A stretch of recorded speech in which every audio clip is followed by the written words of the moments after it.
those Sacramento Kings and the Golden State Warriors. That seems like a matchup normally you might overlook. Well, it's something I think when you look at how fast Sacramento has been playing, the pace they're playing at right now, second in the league, would be 5 possessions per 100 faster than last year's #1 team.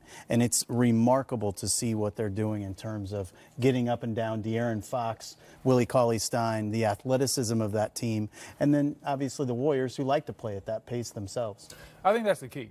For this team this year for Sacramento, that's why they've been drastically much better. They had all the athletes there last year. Some of them were younger, of course, but they didn't play at a proper pace to take advantage of that. So when you look at Willie Cauley-Stein, Buddy Hield, De'Aaron Fox, who has improved tremendously, he has to be up there for the most improved player of the year award. He has to be up there. So when you look at what's going on out there, the pace they're playing with, these athletes getting out there running in transition, you can see why Sacramento is better.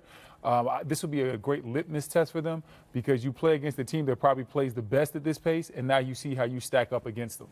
The Warriors have gotten used to playing without Draymond Green and Steph Curry, and after a 4-game losing streak, their longest since 2013, Klay Thompson and Kevin Durant scored 63 points between the two.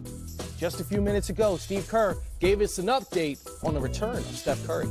We just saw the Steph Curry update come through with the expectation that he should be able to play during the road trip. What do you understand about his progression right now, and how eager are you to get him back? It was self-explanatory. He's doing much better, and we're just going to, keep taking it day by day. And Rick feels very strongly that he'll play on the road trip, but we don't have anything else to add. Any Draymond or Alfonso updates? No. Did we announce anything? No. Pretty much both out. Yeah, both out tonight. Yeah.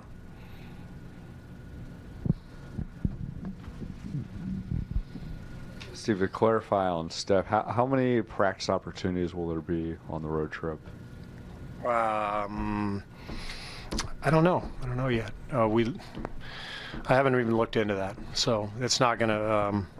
We'll take the schedule, and if we're not working out, then we'll play some 3-on-3, and if we have enough guys, we'll scrimmage. We'll put Jaren Collins in the pick and roll and see if Steph can beat him off the dribble and make the decision about whether he'll play or not. You like his chances? I do. I really like his chances a lot. Coach, how has your process of dividing up the center minutes been affected by the inevitability that DeMarcus Cousins is going to come in at some point, but you don't know exactly when?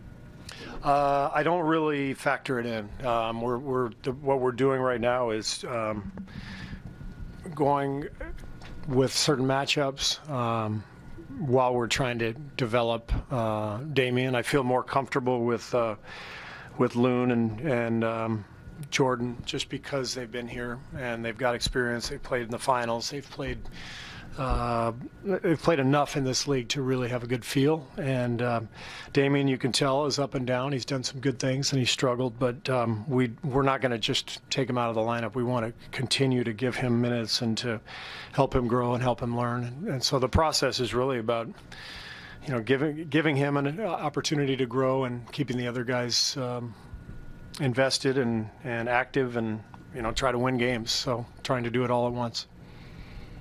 Steve, how do you feel like Steph has handled all this time off? And I'm guessing you see it being a pretty easy transition, getting him back in the system, given that it was designed for him in a lot of ways. Yeah. I mean, he's anxious to get back, but he's handled it very well, supporting his teammates and getting his rehab in every day, working really hard. So he's handling it pretty much exactly as you would expect Steph to handle it. Steve, you mentioned last night that Jordan's play was pretty much the story of the game. Before last night, he had averaged about 5.5 minutes per game. How much does his performance from last night kind of factor into, maybe you'll give him some more minutes moving forward? Yeah, I mean, it matters. So he'll play some more tonight. He'll definitely play more minutes than 5. I don't know how many he'll play. A lot of this depends on matchups. It would be tough to put him against Steven Adams if we're playing Oklahoma City, but a lot of centers he can match up well with. So we just sort of take it day by day. Steve, Kevin said last night after the game that just because you guys played great last night, the NBA is not a fairy tale. You have to build off that and do it again. What's sort of your message? Do you appreciate that message coming from him after a game like that? Yeah. It didn't just magically happen. I was watching the tape this afternoon, and the defensive activity would have been unrecognizable, in the last 3 or 4 games. So, we always talk about it. You got to fight and compete, and what does that mean? Well, last night it meant we were all over the place defensively, flying around, and that's what it took.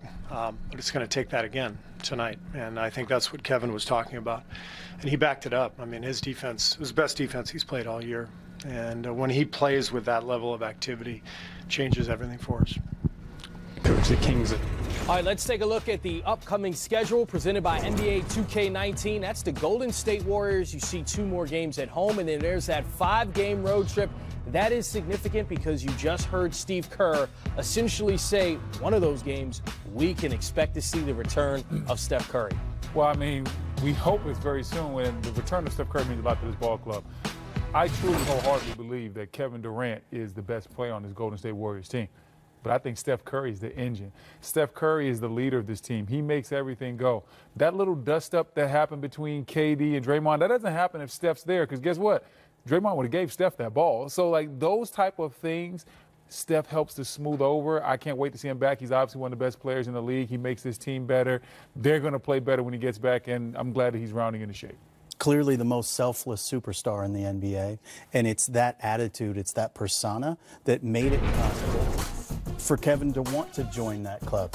They're a joy engine when they're playing well and when they're hitting on all cylinders. And since Steph went out November 8th against Milwaukee, they haven't been the same group spiritually. And everybody wants to say it's the Draymond, KD dust-up, but the reality is it's margin for error.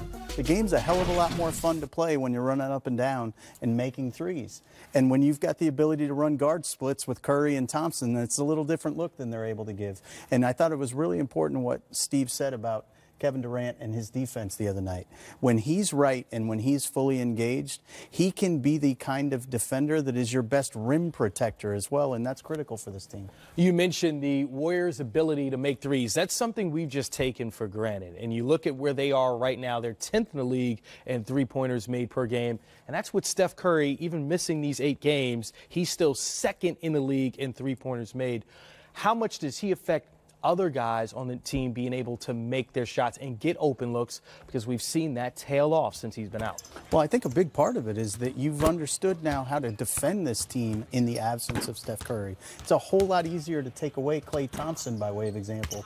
If there's not another guard that you're chasing off of screens, it's a totally different look, Brendan, if you're trying to chase both those guys. Yeah, and also allows you to shrink the court on Klay Thompson, allows you to shrink the court on Kevin Durant, basically meaning guys, you can come off the weak side, play strong side defense. You don't have to worry about your man as much. With Steph Curry, you have to be close enough to touch him.